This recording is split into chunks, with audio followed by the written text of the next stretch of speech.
في الفيديو ده هنتكلم عن الويدجتس والويدجتس هي ممكن نعتبرها حاجة مش مهمة أوي في الووردبريس، بس لازم للأسف نعرفها عشان هي أساسية من أساسيات الووردبريس. ومش هنطول أوي في الفيديو ده. الويدجتس ما فيهاش شرح كتير، أغلب الحاجات احنا عارفينها فيها، بس برضو لازم نمر عليها بشكل سريع عشان نفهم هي شغالة ازاي ووظيفتها ايه بالظبط. هنروح للداشبورد اللي احنا دايما متعودين عليها. الويدجتس المرة دي بتبقى موجودة هنا في الابيرنس، بتبقى موجودة هنا عند الويدجتس. ايه هي الويدجتس باختصار او ايه فكرتها؟ الويدجتس هي اماكن معينة في السيم او في الموقع بتاعك عموما، بتقبل اللي هي يتحط فيها بلوكس. يعني ايه الفكرة منها؟ الفكرة منها اللي احنا مثلا لو جينا عند الموقع هنا هتلاقي اللي الجزء ده انا ممكن اللي انا اضيف منه حاجات واشيل منه حاجات. يعني لو عملنا ريفريش هنلاحظ في حاجات اتشالت هنا، هوضحها لكم بعدين. بس هنلاحظ ان الجزء ده اسمه السايد بار. السايد بار ده انت يعني لو مثلا معاك مدونة او شغال على مدونة او بتعمل مدونة، هتلاحظ دايما ان السايد بار ده اساسي في كل المدونات اللي انت بتشوفها.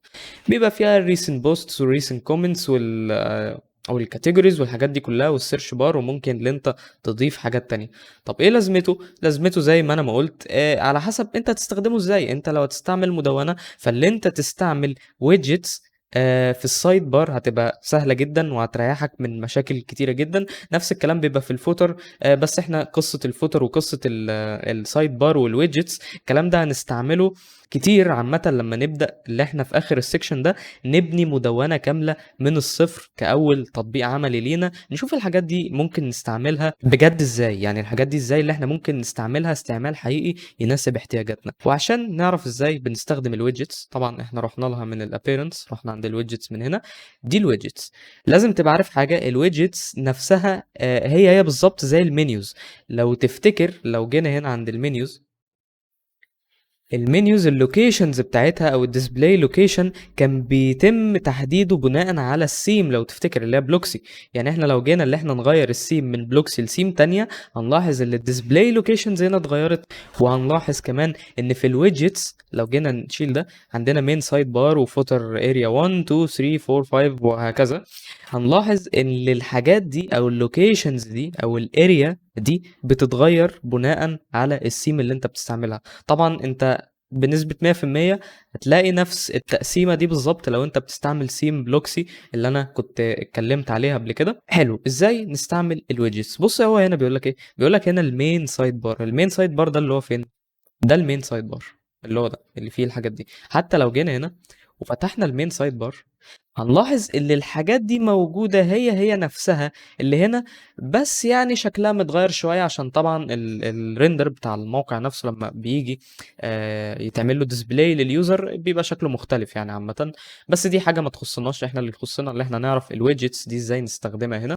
تعال بقى نشوف حاجة حاجة ونفهم اللي هنا ايه علاقته باللي هنا.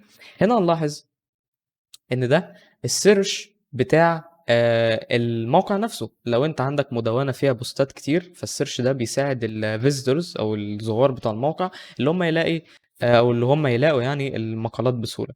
هو هنا بيقول لك اد ليبل، الليبل ده اللي هو ده السيرش ده. وهنا البليس هولدر، لو انت عايز تضيف بليس هولدر هنضيفه ونفهم ايه فكرته. وهنا سيرش البوتون تكست. تعالى مثلا هنا نقول جوجل طبعا كلام ملوش اي علاقة بس يعني احنا ايه بنجرب. وهنا اوبشنال بليس هولدر نكتب ايه مثلا سيرش كده مثلا. وهنا هلو.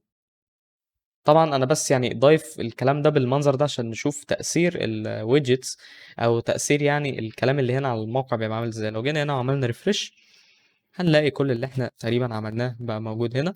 يعني هو بيتيح لك الاوبشنات دي كنوع من انواع الكستمايزيشن يعني في الموقع. حلو، تعالى نروح للباقي. هنا recent post ده لو تلاحظ ده عبارة عن هيدنج عادي، يعني ده عبارة عن تايتل. طبعا احنا قدام هنفهم يعني ايه الهيدنج ويعني ايه الكلام ده كله في الجزء تحديدا بتاع البيجز والبوستس، هنفهم ازاي نتعامل مع الكلام ده كله. هنا الليتست بوست دي بتبقى عبارة عن ويدجت او يعني بلوك.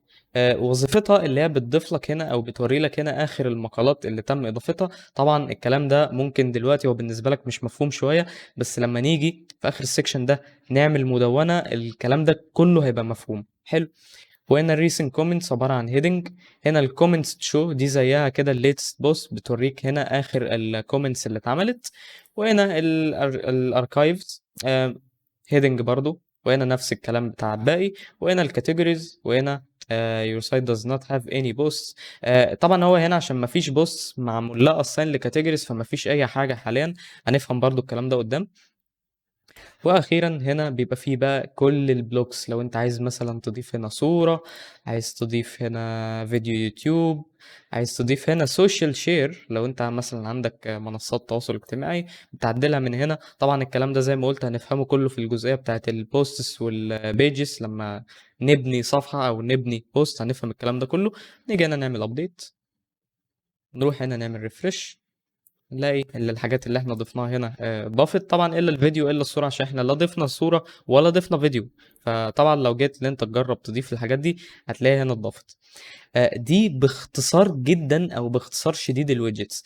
ليه انا مش مركز على الويدجتس في الفيديو ده؟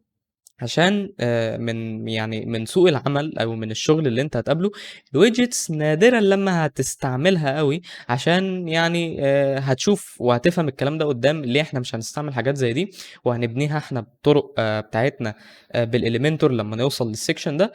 بس كان مهم اللي انت تعرف ازاي اللي انت تستعمل ويدجتس.